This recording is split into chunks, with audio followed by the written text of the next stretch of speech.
4 soalan wajib anda perlu tanya pada penjual sebelum bayar booking tanah. Assalamualaikum. Soalan pertama, geran tanah jenis apa? Adakah geran individu, geran kongsi atau masih lot lidi? Sebolehnya elakkan membeli tanah dengan geran kongsi dan lot lidi untuk elak risiko di kemudian hari. Jangan lihat pada harga semata-mata.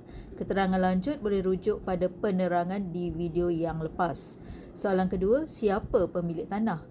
Perlu lihat di geran tanah adakah nama penjual ada ditulis di geran tanah iaitu pemilik tanah ataupun wakil sahaja. Soalan ketiga, tanah ini boleh buat pinjaman bank ataupun tidak.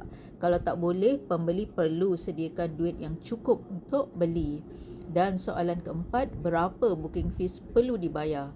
Booking fees tak perlu dibayar penuh, cukup sekadar bayaran minimum untuk log tanah yang anda minat nak beli supaya pemilik tidak jual pada buyer lain, dan perlu ada dokumen resit bayaran black and white.